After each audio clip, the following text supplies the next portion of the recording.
안녕하십니까, 불지혜입니다. 오늘은 윤회라는 내용으로 이야기를 함께 나누고자 합니다. 여러분, 불교의 가장 기본은 우리가 업을 중심으로 이야기를 합니다. 업에서 윤회를 합니다.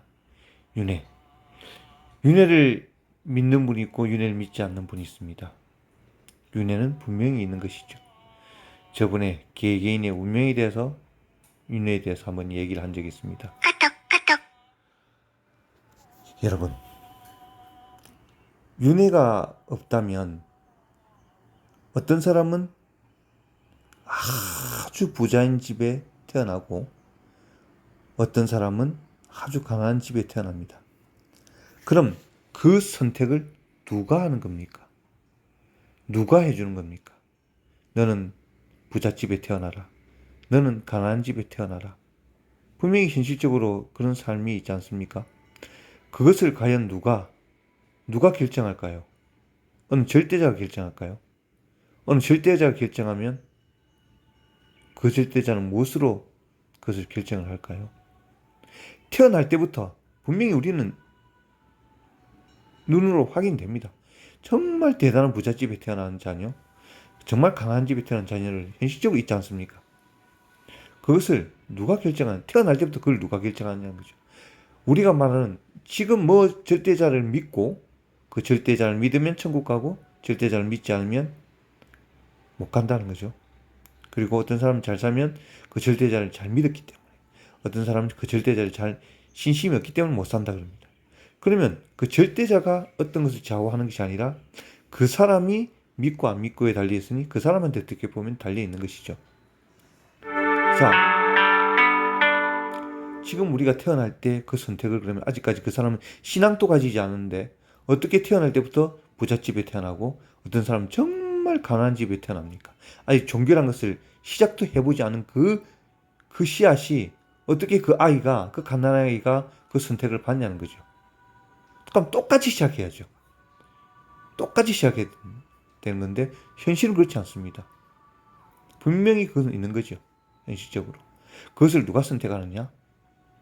절대자가 선택하는 것이 아니라 어찌 보면 깊이 들여다보면 무아인, 우리가 이 나란 것은 없지만 업식으로 잘못된 생각과 번뇌로 고집해서 만들어져 버린 그 무아가 그 길로 선택하게 됩니다.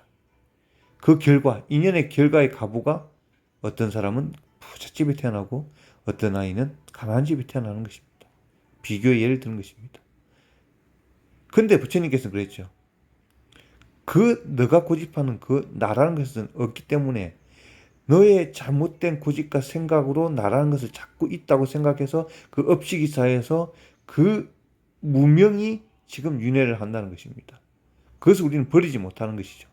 자꾸 내가 있다는 그 의식을 버리지 못하니까 태어나서 또 나라는 것에 강한 집착으로 업을 쌓고 또 그 업을 쌓기 때문에 또 가부를 받아야 되는 그 다람쥐 쳇바퀴에 돌아가는 것처럼 계속 돈다는 거죠. 그걸 버리기 어렵다는 거죠.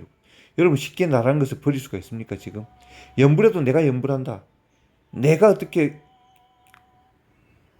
맑아져야 되겠다 하는 그 자체가 드러나는 것은 아까 불교에서 보면 어떻게 보면 깊이 들여다보면 수행의 단계에서 아직까지는 위협한 단계라는 것입니다. 내가 맑아지고 내가 밝아지고 내가 삼매 들고 내가 뭐 하겠다는 그 자체가 벌써 아직까지 내가 있다는 거거든요. 그 단계는. 나중에 그거를 쫙 쌓다 보면 나중에는 나란 것도 없구나라고 깨닫는 것이죠. 그래서 나무아미탑을 연부를 한다는 것은 어찌 보면 나를 버리고 내가 없기 때문에, 나는 나약한 존재이기 때문에, 혹은 나라는 이 업식은 보잘것없기 때문에 아미타 부처님께 기해서 그 아미타 부처님의 불력에 의지하겠다는 자체가 벌써 이미 어떻게 보면 엄청난 것인 것이죠.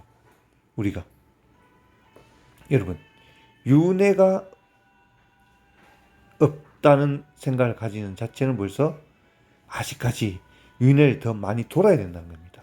더 윤회를 해야 된다는 것입니다. 이번 생 윤회가 강력히 있다고 믿음이 가지진 자체는 이번 생 큰 축복입니다. 그러나 이번 생 윤회를 믿지 못하는 삶은 벌써 아직까지 더 윤회를 많이 해야 된다는 징조입니다. 증거입니다. 여러분, 태어날 때부터 벌써 달라지는 삶을 보면서도 우리 인간은 이 오용락에만 강하게 우리가 발달되어 있기 때문에, 십자가이기 때문에 그것을 이게 왜 태어날 때부터 달라지지라고 본인이 그렇게 태어나면서도 그것을 보지 못합니다. 누구는 부잣집, 나는 가난한 집. 예를 들어서 그게 왜 이렇지라고 보는데 깊이 들여다보지를 못하죠. 현실은 그런데 왜 그럴까라고 생각을 못하는 것입니다. 그냥 우리 웃기면 에이 재수없어. 에이 내가 왜 나는 이렇게 태어났네. 에이 나는 운이 없네. 이것까지만 생각하지 그 너머 깊이를 들여다보지 못합니다. 왜 이렇게 되었을까? 왜 이런 현상이 날까? 이것을 보지 못합니다. 왜? 아직 문명으로 많이 가려져 있기 때문에 그 해안의 눈을 뜨지를 못하는 것입니다.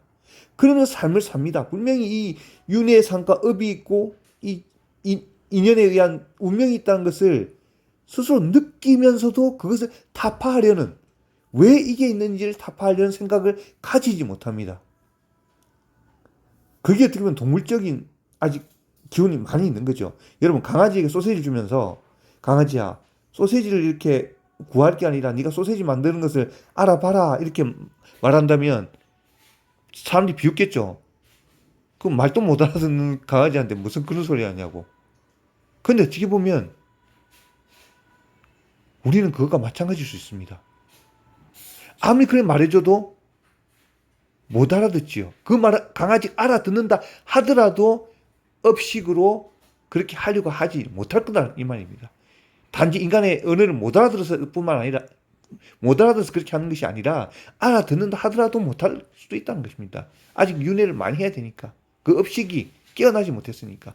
우리 인간들도 부처님의 방광이라든지 기이한 현상을 다 봐도 우린 그땐 뿐이지, 신기하다 뿐이지 정말 신심을 내기는 어렵습니다. 여러분, 육자명을 믿고 염불 한다는 그 자체가 벌써 윤회를 믿는 것이고, 윤회는 분명히 있는 것이고, 그 윤회를 믿고 염불하는 그 자체가 영원한 윤회를 멈추고 영원한 행복의 길로 간다는 것을 여러분 굳게 믿으시고 오늘도 나무 아미타불입니다. 감사합니다. 나무 아미따불.